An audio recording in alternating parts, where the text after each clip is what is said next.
Video to na-share ko lang pala yun. Allahu Akbar!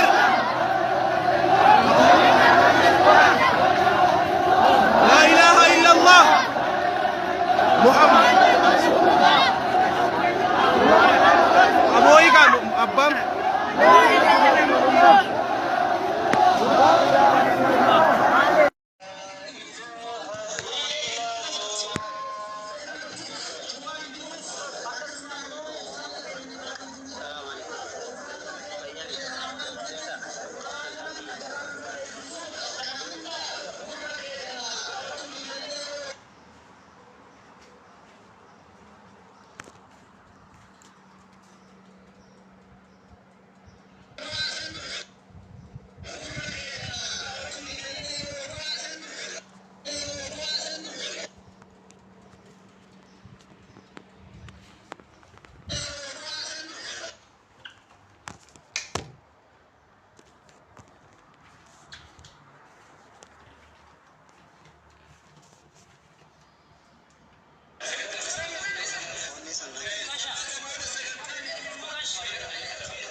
Amantaan namni jannata galuu danda'a karaa barbaadeen mirga isaati. Amantaan isaa jannata isaaf kennee lafarratti garuu immoo si'oolii itti ijaaruun qabu. Lafarrattis jireenya gaarii gochuuf irra jiraata. Jannata karaa barbaadeen haa galu. Amantaa barbaadeen haa galu. Amantaan inni jannata isa geessisuun garuu lafarratti si'oolii biraa tolchuuf irra jiraatu jechuudha. Qoyaan dhariifatina jechittii kana shimallisiin naaf geessisa. Shimallis naaf dhaga'uu qaba. Shimallis na dhaga'i. Wanta amma dubbatte kanaaf nuti lafa kanarratti jannata hin qabnu. Jannatni keenya gaafa duunii bichaadha. Gaafa rabbiin nuuf jedhe gaafa rabbiin faana walakkarra jannatni keenya. Duniyaa kanarratti nuti jannata hin qabnu. Duniyaa kanarratti tu jannata qabna ta'e maal hojii salfii baana. Maal hojii hiriira baana. Maal hojii nuti qinaa jenna. Duniyaa kanarratti jannata hin barbaannu nuti.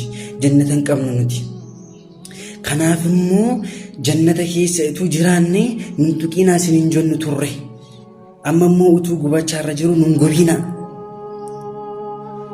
kasiinu nu gubaatti jirti sheexaanni isin dabaltanii nun gubiinaa isin jechaarra jirra sheexaana gargaartanii nun gubiinaa isin jechaarra jirra nuti ammallee taanaan jannata keessan jiru duniyaa kanarratti duniyaan kun lafti dachiin kun onuuf jannata keenya miti dhaga'i kana jannata keessa jirra miti nuti qormaata keessa jirra dachii kanarra kan dhufne nuti qoramuuf dhufne qormaata sana immoo akkasin gufuu nutti hin taanee fi qormaata kan akka darbuufidha nuti dhagaa jirtanitti fakkaata ammallee sheer laayik gochaa jechuudha shimallisiin bira naaf gaha dhagahuu qaba jechittii kana sirriitti gurra isaa lamaan nasiinis dhagahuu qaba lafa kanarratti nuti jannata hin qabnu jannatni keenya achitti nuntuqiinaa masgida keenya quraana keenya amantii keenya nuntuqiinaa isinin